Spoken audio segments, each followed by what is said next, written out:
യേശുക്രിസ്തുവിൻ്റെ പരിശുദ്ധമായ നാമത്തിൽ എല്ലാ പ്രിയപ്പെട്ടവർക്കും മോർണിംഗ് പുതിയൊരു പ്രഭാത വചന ധ്യാനത്തെങ്കിലേക്ക് സ്വാഗതം. കഴിഞ്ഞ ദിവസങ്ങളിൽ വളരെ അനുഗ്രഹിക്കപ്പെട്ട ആത്മീക സന്ദേശങ്ങൾ നമുക്ക് കേൾക്കുവാൻ തക്കോണം ദൈവം നമ്മെ സഹായിച്ചല്ലോ. പ്രത്യേകിച്ച് അബ്രഹാമിനോടുള്ള ബന്ധത്തിൽ ദൈവം എങ്ങനെയാണ് അബ്രഹാമിനോട് ഇടപെടുന്നത്, അബ്രഹാം ദൈവത്തോട് എങ്ങനെയാണ് പ്രതികരിക്കുന്നത്, അതെ ദൈവം എങ്ങനെയാണ് അബ്രഹാമിനോട് തൻ്റെ മനസ്സ് തുറക്കുന്നത്, അതേപോലെ തന്നെ ദൈവത്തിൻ്റെ പദ്ധതികൾ, ദൈവത്തിൻ്റെ ഫോർ നോളജ്, ദൈവത്തിൻ്റെ മുന്നറിവ്, അതിൽ ദൈവം എങ്ങനെയാണ് കർത്താവായിരിക്കുന്നത് എന്നൊക്കെ നമുക്ക് ചിന്തിപ്പാൻ തക്കവണ്ണം ദൈവം നമ്മെ സഹായിച്ചല്ലോ. നമ്മുടെയൊക്കെ ജീവിതത്തിലും നമ്മൾ വളരെ വ്യക്തമായി മനസ്സിലാക്കേണ്ട ഒരു കാര്യമാണ്, ദൈവത്തിന് നമ്മെക്കുറിച്ച് ഫോർ നോളജ് ഉണ്ട്. ഞാൻ കഴിഞ്ഞ ദിവസം നിങ്ങളുടെ മുമ്പാകെ പറഞ്ഞതായൊരു വാക്യമുണ്ടല്ലോ, അതുകൊണ്ട് അവൻ നിങ്ങളെ തക്ക സമയത്ത് ഉയർത്തേണ്ടതിന് അവൻ്റെ ബലമുള്ള കൈക്കീഴെ താണിരിപ്പീൻ. ഈ ദൈവത്തിൻ്റെ തക്ക സമയം എന്ന് പറയുന്നത് നമ്മുടെ സമയങ്ങളല്ല, മറിച്ച് നമ്മുടെ ജീവിതത്തിൽ ദൈവത്തിൻ്റെ അറിവിനനുസരിച്ച്, അവൻ്റെ മുന്നറിവിനനുസരിച്ച് അതെ നമ്മൾ ഉയർത്തപ്പെടേണ്ടതായ സമയമാണ് ദൈവത്തിൻ്റെ തക്ക സമയം. അത് പലപ്പോഴും നമുക്കറിയില്ല, പക്ഷേ ദൈവത്തിന് അത് നന്നായിട്ട് അറിയുവാൻ സാധിക്കും. അബ്രഹാമിന് ദൈവം സന്തതിയെക്കുറിച്ചുള്ള വാഗ്ദത്തം കൊടുത്തു. അബ്രഹാം വളരെ ഹാപ്പിയായി മാറി. അബ്രഹാമിനോട് ദൈവം തനിക്ക് ലഭിക്കാൻ പോകുന്നതായ ദേശത്തെക്കുറിച്ചുള്ള കാഴ്ചപ്പാട് ദൈവം കൊടുത്തു. അബ്രഹാം വളരെ സന്തുഷ്ടനായിരുന്നു. എന്നാൽ അബ്രഹാമിൻ്റെ ജീവിതത്തിൽ അല്പാൽപ്പം അവിശ്വാസങ്ങൾ വന്ന നിമിത്തം അബ്രഹാം ഈ കാര്യങ്ങൾക്കെല്ലാം അടയാളം ചോദിക്കുന്നു എന്നുള്ളത് നമുക്ക് മനസ്സിലാക്കാൻ സാധിക്കുന്നുണ്ട്. ഞാൻ ഈ ദിവസങ്ങളൊക്കെ ചിന്തിക്കുന്ന ഒരു പ്രധാനപ്പെട്ട കാര്യമാണ്, ഈ അടയാളങ്ങൾ ചോദിച്ചതൊക്കെ അബ്രഹാമിന് എവിടെയെങ്കിലുമൊക്കെ പ്രശ്നങ്ങൾ ഉണ്ടാകുവാനും കാരണമായി തീർന്നു. അതായത് നമുക്ക് ദൈവത്തെ ശരിയായി വിശ്വസിക്കുവാൻ കഴിഞ്ഞാൽ, അല്ലെങ്കിൽ ഒരു അടയാളം അന്വേഷിക്കാതെ ദൈവത്തെ നമ്മൾ ശരിയായി വിശ്വസിച്ചാൽ, ആ വിശ്വാസം നമുക്ക് അനുഗ്രഹമായി തീരും. ആ വിശ്വാസം നമുക്ക് ഭാഗ്യം കൊണ്ടുവരുവാൻ തക്കവണ്ണം ഇടയായിത്തീരും. ഇത് ഞാൻ പറയുമ്പോൾ തന്നെ നമുക്കെല്ലാവർക്കും അറിയാവുന്ന ഒരു സംഭവമുണ്ട്. അതേ കർത്താവ് യേശുക്രിസ്തുവിൻ്റെ ഉയർത്തെഴുന്നേൽപ്പിന് ശേഷം ശിഷ്യന്മാർ അടുക്കലേക്ക് യേശുക്രിസ്തു കടന്നു വന്നപ്പോൾ അതിൽ ഒരു ശിഷ്യൻ തോമസ്, അവൻ അവിശ്വസിച്ചു, ഇത് കർത്താവാണോ, ഇത് ഞാൻ എങ്ങനെയാണ് അറിയുന്നത്? അപ്പോൾ തോമസ് പറഞ്ഞൊരു കാര്യമുണ്ട്, കർത്താവേ, നീ ആണെങ്കിൽ നിൻ്റെ കയ്യിലെ ആണിപ്പഴുതിൽ എൻ്റെ വിരലിടുവാൻ നീ അനുവദിക്കണം. അപ്പോൾ കർത്താവ് യേശുക്രിസ്തു അവൻ്റെ ആണിപ്പഴുതുള്ള കൈയെ കാട്ടിക്കൊണ്ട് ഇപ്രകാരം പറഞ്ഞു, തോമസേ, കാണാതെ വിശ്വസിക്കുന്നവർ ഭാഗ്യവാന്മാർ. അതായത് അടയാളം അന്വേഷിച്ച് വിശ്വസിക്കുക എന്നുള്ളതിനേക്കാളും അടയാളങ്ങളില്ലാതെ കർത്താവിനെ യഥാർത്ഥമായും കാണാതെ വിശ്വസിക്കാൻ കഴിയുന്നുണ്ടെങ്കിൽ അതിനോളം അനുഗ്രഹം വേറെയില്ല. ഈ അബ്രഹാം വിശ്വാസികളുടെ പിതാവായിരുന്നെങ്കിൽ പോലും അബ്രഹാമിൻ്റെ ജീവിതത്തിൽ അവിശ്വാസങ്ങളും ഉണ്ടായിരുന്നു എന്നുള്ളത് നമുക്ക് മനസ്സിലാക്കാൻ കഴിയുന്നുണ്ട്. എന്നാൽ എനിക്ക് അബ്രഹാമിനെ കുറിച്ചുള്ള ഒരു പ്രധാനപ്പെട്ട സന്തോഷം, ഈ അവിശ്വാസം ഉള്ളിൽ വന്നെങ്കിൽ പോലും ദൈവത്തിൽ ഉള്ള പ്രത്യാശയോ അല്ലെങ്കിൽ അവൻ്റെ ആശ്രയത്വമോ വിടുവാൻ അവൻ തയ്യാറായിരുന്നില്ല. മറിച്ച് ദൈവത്തിൽ നിന്നും കൂടുതൽ വ്യക്തത നേടുവാൻ അവൻ പരിശ്രമിച്ചു എന്നുള്ളതാണ് നമുക്ക് കാണുവാൻ കഴിയുന്നത്. ഇതും നമുക്കൊരു മാതൃകയാണ്. അതായത് നമ്മുടെ ജീവിതത്തിൽ അതേ മാനുഷികമായിട്ടുള്ള അവിശ്വാസങ്ങൾ കടന്നു വന്നാലും നാം ദൈവസന്നിധിയിൽ തന്നെ നിന്നുകൊണ്ട് ദൈവത്തോട് കൂടുതൽ വ്യക്തതയ്ക്ക് വേണ്ടി നമുക്ക് ചോദിക്കാൻ കഴിയും. അതാണ് അബ്രഹാം ചെയ്തത്. എന്നാൽ ഇങ്ങനെ അടയാളങ്ങൾ അന്വേഷിച്ചു വരികയാണ് അബ്രഹാമിൻ്റെ ജീവിതത്തിൽ ഒരു സംഭവം നടക്കുന്നത്. അതേ കഴിഞ്ഞ ദിവസം നമ്മൾ വായിച്ചതുപോലെ ദൈവം ഒരു ഉടമ്പടിയിലേക്ക് അബ്രഹാമുമായിട്ട് വരുവാൻ അബ്രഹാമിനോട് ചില കാര്യങ്ങൾ ചെയ്യുവാൻ ദൈവം ആവശ്യപ്പെടുന്നു. അതിൽ വളരെ പ്രധാനപ്പെട്ട കാര്യമാണല്ലോ നമ്മൾ വായിച്ചത്, നീ 3 വയസ്സുള്ള ഒരു പശുക്കിടാവിനെയും 3 വയസ്സുള്ള കോലാടിനെയും 3 വയസ്സുള്ള ഒരു ആട്ടുകൊറ്റനെയും ഒരു കുറുപ്രാവിനെയും ഒരു പ്രാവ് കുഞ്ഞിനെയും കൊണ്ടുവരിക എന്ന് ദൈവം കൽപ്പിച്ചപ്പോൾ അവൻ കൊണ്ടുവന്ന് അവനതിനെ നെടുക പിളർന്നു. എന്നാൽ പ്രാവിൻ കുഞ്ഞിനെ അവൻ പിളരാൻ ഇടയായില്ല എന്നുള്ളതാണ് ഈ അടയാളം അന്വേഷിച്ചപ്പോൾ അബ്രഹാമിന് സംഭവിച്ചതായ ഒരു പിഴവ് എന്ന് പറയുന്നത്. ഞാൻ നിങ്ങളോട് പറഞ്ഞു, ഇത് കാണിക്കുന്നത് മാനുഷികമായിട്ട് ദൈവപ്രസാദത്തിന് വേണ്ടി, അതേ ദൈവത്തെ പ്രസാദിപ്പിക്കുവാൻ, ദൈവത്തിൻ്റെ ആ നന്മകൾ പ്രാപിക്കുവാൻ നമ്മുടെ ഭാഗത്തു നിന്നുണ്ടാകുന്ന പ്രവൃത്തികളുടെ അപൂർണതയാണ് കാണിക്കുന്നത്. തീർച്ചയായിട്ടും അബ്രഹാമിൻ്റെ ജീവിതത്തിൽ ഇങ്ങനൊരു പിഴവ് സംഭവിച്ചെങ്കിലും നമുക്ക് ഒരു പാഠം അതിൽ നിന്നും ലഭിക്കുന്നു എന്നുള്ളതാണ് ഇവിടുത്തെ ഏറ്റവും പ്രസ്താവ്യമായ കാര്യവും. ഞാൻ കഴിഞ്ഞ ദിവസങ്ങൾ ഈ വിഷയങ്ങൾ സംബന്ധിച്ച് നിങ്ങളോട് കൂടുതൽ കാര്യങ്ങൾ സംസാരിച്ചിരുന്നു. എന്നാൽ ഇന്ന് ഞാൻ നിങ്ങളോട് പറയാൻ ആഗ്രഹിക്കുന്നത്, അബ്രഹാമിനോട് ദൈവം വളരെ വ്യക്തമായി സംസാരിക്കുന്ന ചില കാര്യങ്ങളുണ്ട്. അതായത് ഭാവിയിൽ സംഭവിക്കാൻ പോകുന്ന കാര്യങ്ങൾ. ഇത് അബ്രഹാമിനോട് അവൻ്റെ ഗാഠനിദ്രയിലും അന്ധതമസിലും അതേ, ആ സ്വപ്നത്തിലും ദൈവം സംസാരിക്കുമ്പോൾ ദൈവം ഉടമ്പടി സ്ഥാപിച്ചില്ലായിരുന്നു എന്നുള്ളത് നമ്മളിവിടെ ഗൗരവമായി എടുക്കേണ്ട ഒരു കാര്യമാണ്.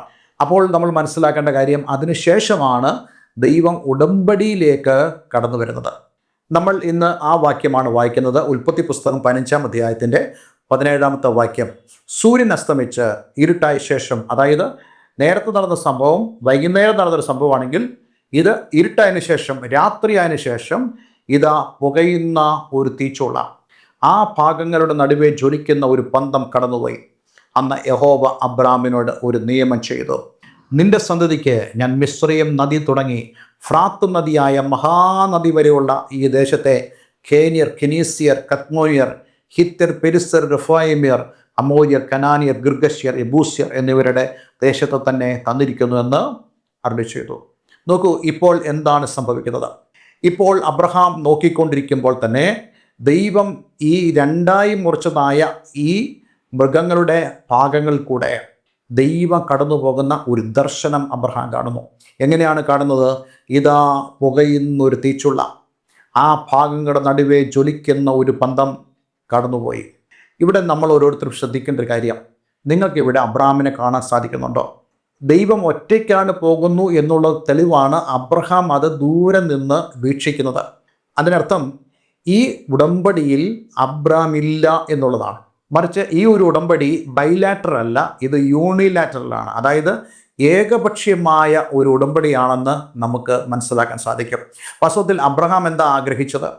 അബ്രഹാം ആഗ്രഹിച്ചത് ഞാനും ദൈവവും തമ്മിലുള്ള ഉടമ്പടി ആയതുകൊണ്ട് ഞാനും ദൈവവും കൂടെ ഇതിൻ്റെ ഇടയിലൂടെ കടന്നു പോകണമെന്നുള്ളതാണ്. പക്ഷേ ദൈവം അതിന് അബ്രഹാമിനെ അനുവദിക്കുന്നില്ല. ഇത് നമ്മൾ മനസ്സിലാക്കേണ്ട വളരെ പ്രധാനപ്പെട്ട ഒരു ആത്മീയ സത്യമാണ്. ദൈവത്തിൻ്റെ ഉടമ്പടി എപ്പോഴും ദൈവത്തിൽ തന്നെയാണ്, അല്ലെങ്കിൽ ദൈവം തന്നെയാണ് ആ ഉടമ്പടിക്ക് കാരണമെന്നും വേറെ ആരെയും ദൈവം ആ ഉടമ്പടിയിൽ പങ്കാളിയാക്കുന്നില്ല എന്നുള്ളതും നമ്മൾ മനസ്സിലാക്കണം. അബ്രഹാമും ദൈവവും തമ്മിൽ ഒരു ഉടമ്പടി ബന്ധത്തിലേക്കല്ല ഇവിടെ കടന്നു വരുന്നത്, മറിച്ച് ദൈവം ഒരു നിയമം ചെയ്തു എന്നുള്ളതാണ് നമുക്കിവിടെ കാണുവാൻ സാധിക്കുന്നത്. ഇതൊരു ഉടമ്പടി തന്നെയാണ് ഒരു അർത്ഥത്തിൽ, എന്നാൽ അബ്രഹാമിന് അതിനകത്ത് പാർട്ടിസിപ്പേഷൻ ഇല്ല.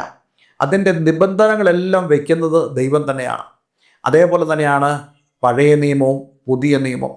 പഴയ നിയമത്തിൽ നമുക്ക് കാണുവാൻ സാധിക്കുന്നുണ്ട്, മോശയും ദൈവം കൂടെയുള്ള ഉടമ്പടി അല്ല, മറിച്ച് ദൈവം തന്നെയാണ് ആ ഉടമ്പടിയുടെ നിയമങ്ങൾ തയ്യാറാക്കുന്നത്. പുതിയ നിയമത്തിൽ നമുക്ക് കാണുവാൻ സാധിക്കുന്നത് ക്രൂശിന്മേൽ കിടക്കുന്ന ദൈവപുത്രനായ കർത്താവ് യേശു ക്രിസ്തുവിനെയും അതുവഴി ആ നിയമം പ്രഖ്യാപിക്കുന്ന, അത് സ്ഥാപിക്കുന്ന പിതാവായ ദൈവത്തെയുമാണ് നമുക്കവിടെ കാണുവാൻ കഴിയുന്നത്. അവിടെയും മനുഷ്യനെ ദൈവം അതിനകത്ത് ഉൾപ്പെടുത്തുന്നില്ല. അപ്പോൾ അങ്ങനെയാണെങ്കിൽ അതിൻ്റെ ഒരു അർത്ഥം എന്താണെന്ന് ചോദിച്ചു കഴിഞ്ഞാൽ, ഈ നിയമത്തിൻ്റെ ലംഘനം എന്ന് പറയുന്നത് അത് ദൈവത്തിൽ തന്നെയാണ് ആശ്രയിച്ചിരിക്കുന്നത്, അല്ലെങ്കിൽ അതിൻ്റെ ശിക്ഷ ദൈവം തന്നെയാണ് വിധിക്കുന്നത്. അതൊരിക്കലും അബ്രഹാം അല്ല വിധിക്കുന്നത്, നമ്മളല്ല വിധിക്കുന്നത്, ദൈവം തന്നെയാണ് വിധിക്കുന്നത്.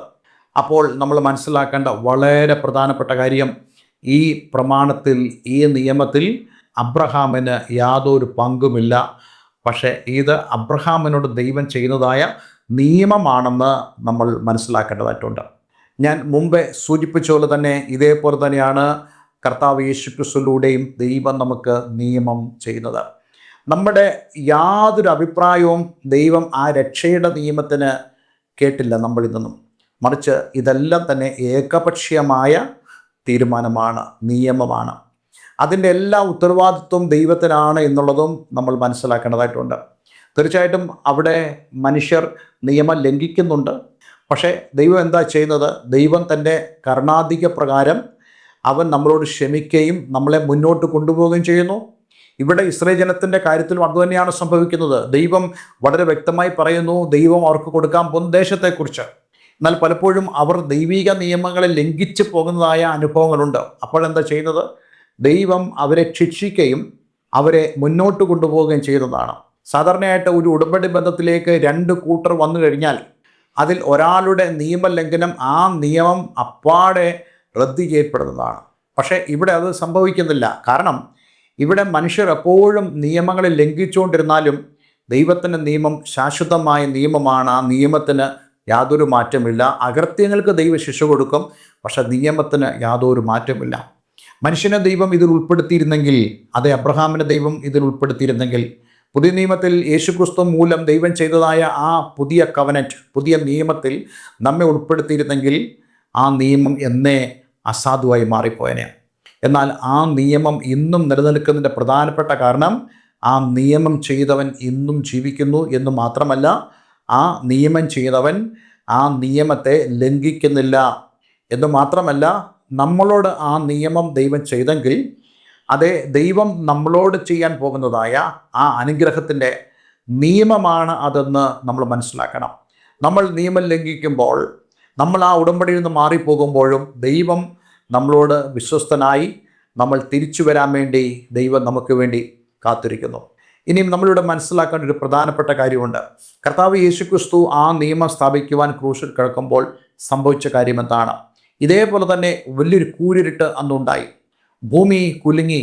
അതേ പ്രകൃതി മുഴുവനും അതിൻ്റെ ഒരു റിഫ്ലക്ഷൻ അവിടെ കൊടുക്കുവാൻ തക്കവണ്ണം ഇടയായിത്തീർന്നു. അതേ ഒരു കാര്യം അബ്രഹാമിൻ്റെ ജീവിതത്തിൽ സംഭവിക്കുന്നുണ്ട്.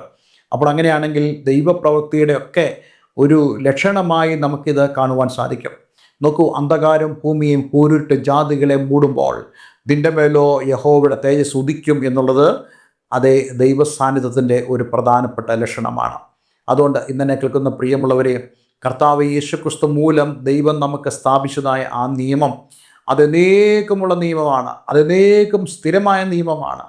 പക്ഷേ അതിൻ്റെ ലംഘനം നമുക്ക് അത് ശുഭകരമല്ല, നല്ലതല്ല. എന്നാൽ ദൈവത്തിൻ്റെ നിയമം അപ്പോഴും നിലനിൽക്കുന്നു എന്നുള്ളത് നമ്മൾ മനസ്സിലാക്കണം. നോക്കൂ, യഹൂദൻ എത്രത്തോളം തെറ്റിപ്പോയി, ഈ അബ്രഹാമിൻ്റെ സന്തതി എത്രത്തോളം ദൈവിക കാര്യങ്ങളിൽ നിന്നൊക്കെ അവർ മാറി നിന്നു. അവർ ജീവനുള്ള ദൈവത്തെ നിരസിച്ചിട്ട് വിഗ്രഹങ്ങളുടെ പുറകെ അവർ കടന്നുപോയി. പക്ഷേ അപ്പോഴും ദൈവത്തിൻ്റെ നിയമത്തിന് യാതൊരു മാറ്റവുമില്ല. ഇതെല്ലാം സംഭവിച്ചെങ്കിലും ഇന്നും ചരിത്രത്തിൽ നമുക്ക് ഇസ്രായേൽ ജനത്തെ കാണുവാൻ സാധിക്കുന്നത് ആ ദൈവം അവർക്ക് കൊടുത്തതായ ദേശത്ത് അവർ ആയിരിക്കുന്നു എന്നുള്ളതാണ്. അത് അബ്രഹാമിനോട് ദൈവം ചെയ്തതായ ആ ഉടമ്പടി ഇന്നും തുടരുന്നു എന്നുള്ളതാണ്. അതേ ആ ഒരു ഉടമ്പടി അതേ കർത്താവ് യേശുക്രിസ്തു മൂലം പുതിയ നിയമത്തിൻ്റെ ഉടമ്പടിയായി നമുക്ക് നൽകിയിരിക്കുന്നു. നമ്മൾ ഓരോരുത്തരും ആ ഉടമ്പടിയിലേക്ക് കടന്നു വന്നിരിക്കുക. അതേ അബ്രഹാം മൂലമുള്ള ആ ഉടമ്പടി ക്രിസ്തുവേശുവിൽ അതേ വിശ്വസിക്കുന്നവരായ ആളുകളിലേക്ക് ആ ഉടമ്പടിയുടെ ആ വലിയ ഇമ്പാക്റ്റ്, അതിൻ്റെ സ്വാധീനം കടന്നു വന്നു കഴിഞ്ഞു. അപ്പോൾ അങ്ങനെയാണെങ്കിൽ ദൈവം അബ്രഹാമിനെ അനുഗ്രഹിച്ചപ്പോൾ ഐശ്വര്യമായി അനുഗ്രഹിച്ചതുപോലെ കർത്താവ് യേശുക്രിസ്തു മൂലം അതേ ദൈവം നമ്മളെ ധാരാളമായിട്ടും അനുഗ്രഹിക്കും. അതേ അബ്രഹാം താൻ ജീവിച്ചിരുന്നപ്പോൾ നമ്മൾ വായിക്കുന്നുണ്ട്, ദൈവം ശില്പിയായി നിർമ്മിച്ചതും അടിസ്ഥാനമുള്ളതുമായ നഗരത്തിന് വേണ്ടി കാത്തിരുന്നത് പോലെ നമുക്കും അത് പ്രതീക്ഷിക്കാൻ സാധിക്കും. അതിനുവേണ്ടി ദൈവം നമ്മളെ സഹായിക്കട്ടെ എന്ന് ഞാൻ ആഗ്രഹിക്കുന്നു, പ്രാർത്ഥിക്കുന്നു. ഒരു നിമിഷം നമുക്ക് പ്രാർത്ഥിക്കാം. സ്വർഗീയ പിതാവേ, ഇന്ന് ഞങ്ങളെ കേൾപ്പിച്ച വളരെ അനുഗ്രഹിക്കപ്പെട്ട സന്ദേശത്തിനായി സ്തോത്രം. ദൈവം ചെയ്തതായ ഉടമ്പടി, ആ ഉടമ്പടിയിൽ ഞങ്ങളുടെ സ്ഥാനം എവിടെയാണ് എന്നുള്ളത് ഇന്ന് ഞങ്ങൾക്ക് ബോധ്യമാകുവാൻ തക്കവണ്ണം ഇടയായിത്തീർന്നു.